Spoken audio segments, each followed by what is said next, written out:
Hi, I'm Don Jurgler, editor of Claims Journal. Our team here works to bring you regular videos highlighting experts speaking for a few minutes on a claims-related topic they wrote about for us recently.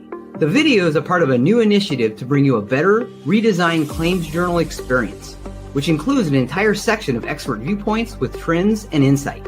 Take a moment to check out our new homepage and other expert viewpoints on claimsjournal.com. We hope you enjoy this brief interview. Thank you. Hello, everyone, and welcome to the latest edition of our Claims Journal Expert Viewpoint video series. My name is Alan Laman, and I'm a content editor at Insurance Journal and at Claims Journal, and I'm going to be your host today. I'm thrilled to be joined by Pragatee Dhakal, the Director of Claims Solutions at CLARA Analytics. Pragatee, thank you so much for taking the time to join us today. Thanks so much, Alan, for having me. Yeah, you wrote a really interesting expert viewpoint for the Claims Journal website that we published on the news site a couple months back. And so I'm excited today just to kind of pick your brain a little bit more on that topic, which was specifically about nuclear verdicts and their impact on casualty claims. Right. Yeah, excited to be doing this and talking a little bit more about the article. Yeah, absolutely. Well, yeah, I think just to start off to maybe like set the scene and give us some good background, I'd love if you could maybe just define nuclear verdict and tell us why they've become more common in recent years. Sure.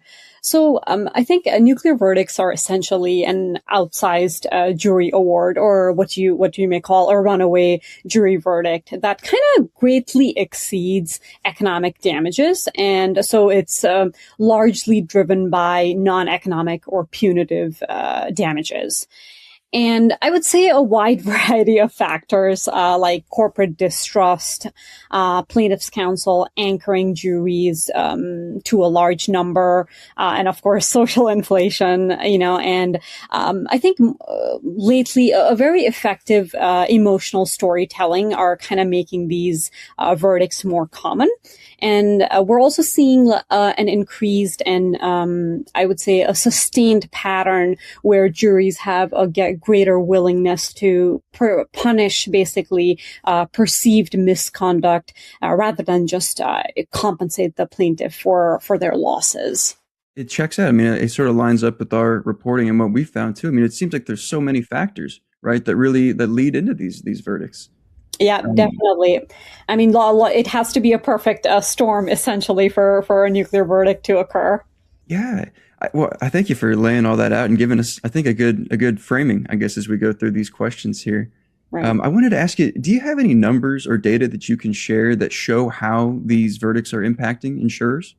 Yeah, absolutely. I mean, no surprise that these verdicts are only becoming more and more frequent. And I think touched a little bit on this in my article too, where, I think in 2024 alone, there were, 135 instances of reported nuclear verdicts that totaled about 31 billion. And of those, 49 verdicts were over $100 million.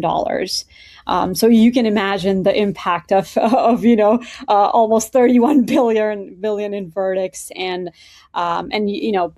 there's also latest research that shows that over the last decade, we're seeing almost a 57% increase in liability claims. So naturally, carriers and self-insureds, they're under a lot of pressure that directly translates to underwriting strain.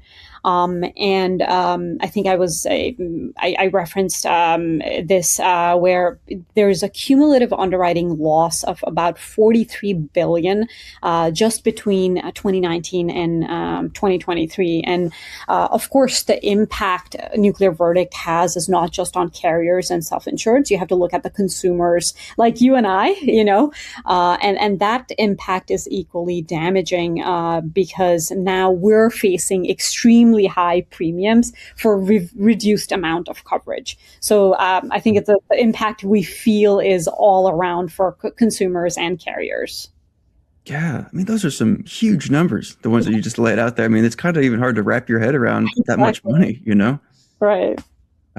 Yeah, but yeah, that gives us great context, I think. And I want to drill down just a little bit. And I wanted to ask you, I mean, what kinds of claims are you seeing are most at risk for going to trial and ultimately ending in a nuclear verdict or in one of these outsized settlements? Yeah, I would say I wouldn't particularly classify a specific type of claims, although we do see a higher trend in trucking type of claims or product defect type of claims. But earlier I kind of said, you need a perfect storm for a case to go to nuclear verdict. And I think that storm essentially is a mix of severe injuries or fatality, essentially some type of catastrophic harm to the plaintiff, alongside the plaintiff coming across incredibly sympathetic. And you also need to have the correct venue and jury pool that's likely going to be influenced by certain strategies and tactics that plaintiff's counsel employ. And obviously, you need to have the right plaintiff counsel to try these cases all the way to nuclear verdict. Well, no, I think the last thing that I wanted to ask you, Pragatee, is just when we talk about like everything that we've talked about, how is this environment, how is everything that's happening shaping or reshaping claim strategies for insurers? Yeah, nuclear verdicts are certainly kind of pushing claims teams to act earlier and act more aggressively. So that can mean a variety of different things, like flagging higher severity cases sooner. They're doing a more deeper dive into their investigations earlier on. They're making, they're basically taking faster data-driven settlement decisions to avoid these runaway jury risk, And I think there's also, we're seeing a much more stronger and closer collaboration with defense counsel. And I would say a tighter coordination with underwriting and risk control. So I think claims strategy is kind of shifting away from reactive handling to more of front-loaded risk mitigation. Yeah, certainly a lot of moving parts, and it seems like a sort of a big shift in the way that things have worked for a long time.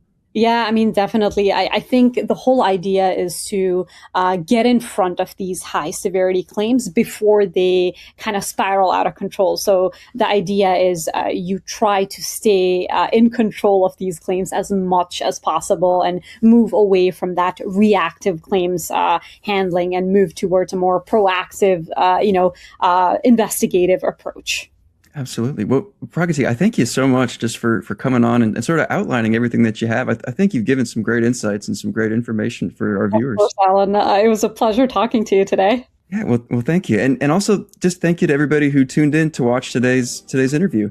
We encourage you to watch all of our video interviews like this on the insurancejournal.tv website, and also read all of our written expert viewpoints on the Claims Journal news site. We want to thank everybody again, and take care.